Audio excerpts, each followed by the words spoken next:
Alright, so this could be our final notes in invertebrates, and it's going to be on echinoderms, and so once we're done with this, we'll be able to be prepared for the invert test, and you'll be able to dissect a sea star and finish that up, and then we'll just our last week and a half or so, or week and a few days, we will look at a little invertebrates, give you a chance to dissect something if you want to, and just go from there.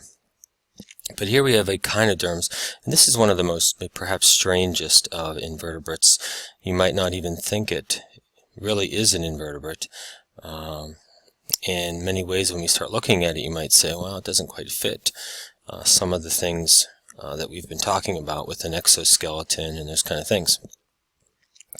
But if we start off here, these guys are marine, so this is ocean only. Don't find them in fresh water.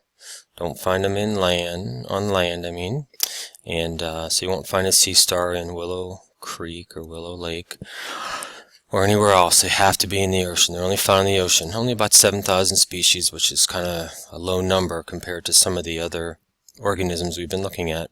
Their name echinoderm. Derm is skin, and the echino is spiny skin. And if we look at this, see if I can show you this. We have this. Let me get out of this real quick.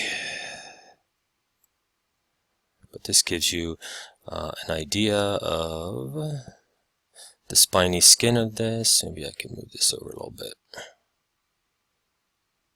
See the sea star here up in the top left-hand corner. You see this really kind of rough type of skin, and really that's just the skin.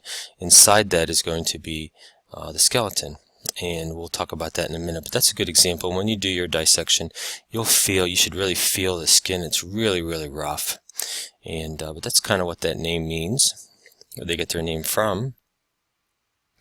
So let's go back to our notes here. Okay, so that's spiny skin, but these guys have an endoskeleton, which is a skeleton that's more internal.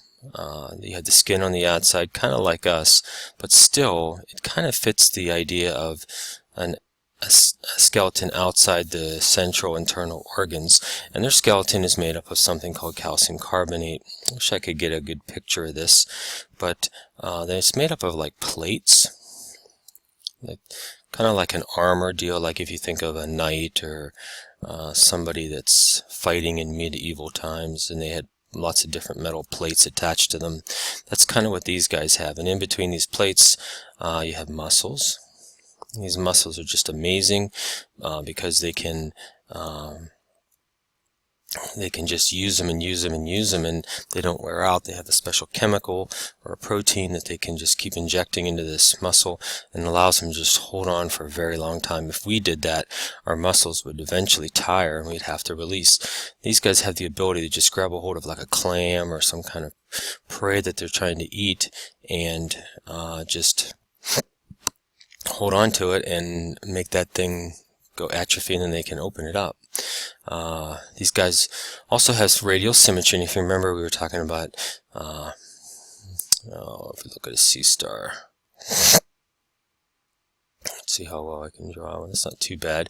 So you have this central region, and then you have legs this way, this way, this way, this way, this way. So radial symmetry is what these guys have, and this is called the central disc on a sea star.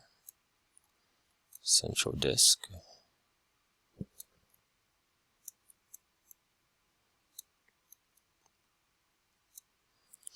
These all going to have this. They all might have different numbers of arms, based on 5 usually. So they have 5, 10, 15. Some have many, many arms. Okay, but it's all based on this idea of 5. Now the systems we've been looking at, some of these guys like arthropods, they have some very advanced nervous systems. This kind of has that, but kind of not. Doesn't have a brain, so no brain at all. But it does have eyes. Now, not like we think, like we've been looking at our organisms that have radial symmetry or bilateral symmetry, and they have like a head region. This doesn't really have that, so we don't have this eyes in a head region, but they have them on the arms. Each one of the arms has an eye, and it's light sensing. It's not like, it can't see really well, but it can sense movement and those kind of things. And also, we're going to look later at tube feet. They can also sense the environment and release chemicals and toxins and such things like that. So they're part of the nervous system as well. I'm going to go back here. I forgot to mention this, but in radiosymmetry, now this is most of their life that they're radiosymmetry. But when they're first born,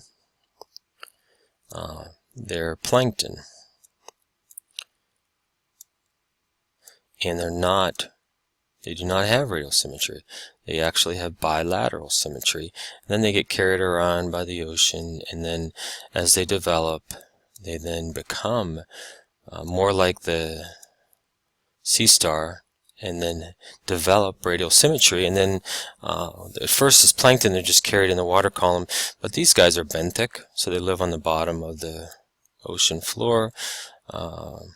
So benthic, we kind of talked about this on our field trip. So benthic.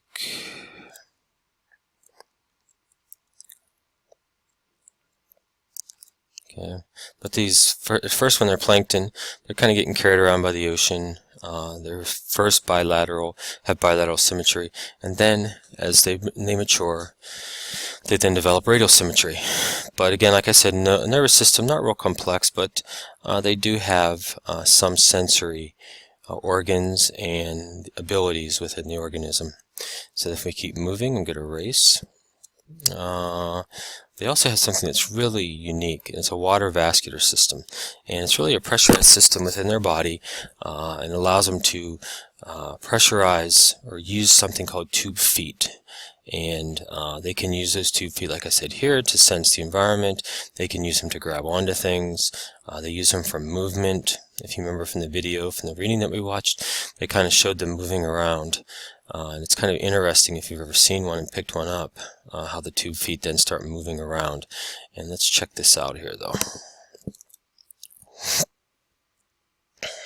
So here's your water vascular system. You have this ring canal right here, and this is all internal. Okay, so then the only part that's going to be on the outside, on the spiny skin that they have, is this madreporite, and then water goes in through this little opening here and down through this stone canal, they call this region, where it connects to the ring canal, and then gets transferred to all these different these radial canals in each arm.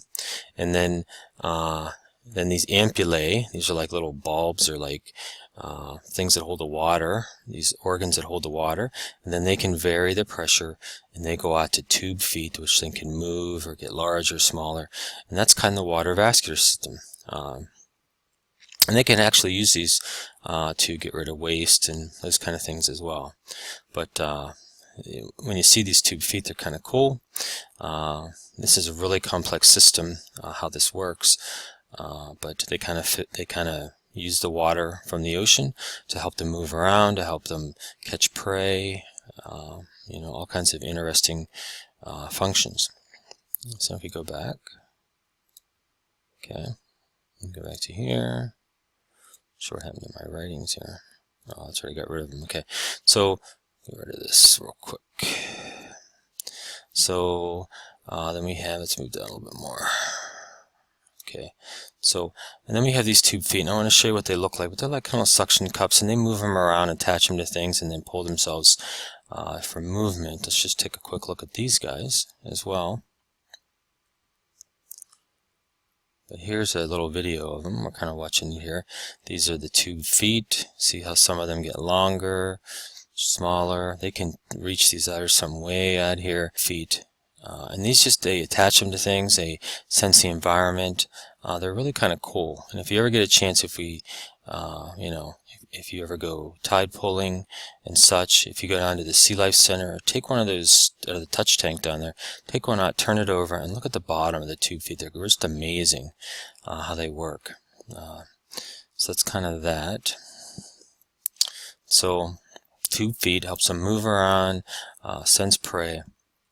And also, finally, they have a digestive system. It's really simple. And it has a mouth, a stomach, intestine, even an anus for the food to come out. And, so a one-way digestive system. The stomach is actually pretty big. The mouth is on the bottom. Okay. So if you look at a sea star, like if it's on the bottom, if you pick it up laying somewhere, it's going to look like this. Okay. And they call this bottom part oral section, and this is aboral.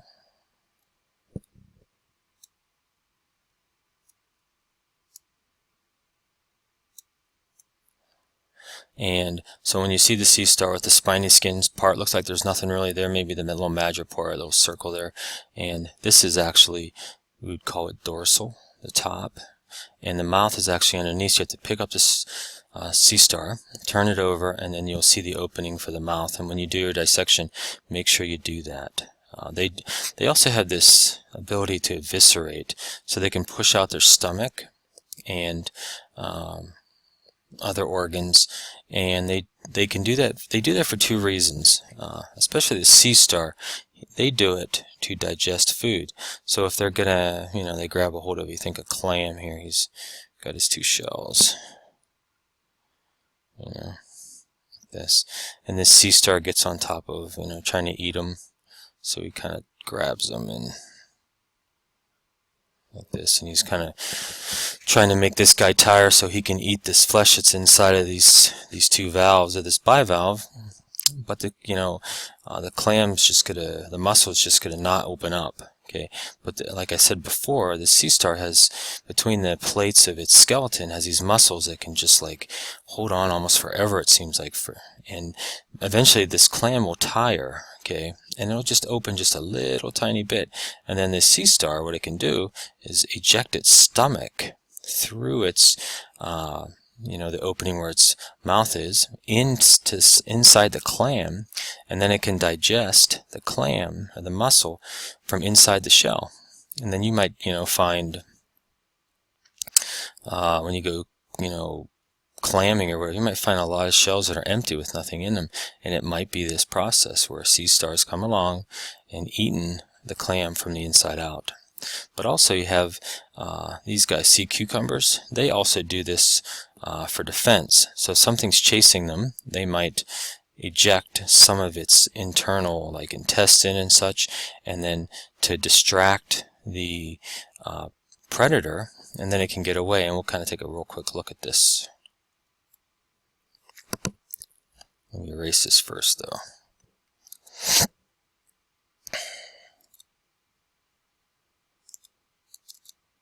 Oh, come on. Okay, there it goes. So here you see these here. I'll turn this down a little bit. So you see it coming out of the mouth here. And this is a sea cucumber. They're kind of poking at it. I don't know if it's really nice or not, but you can kind of see it's going to eject some of its internal. See that coming out of there? It's kind of sickening and gross, I know, but it's a good defense strategy to distract the predator.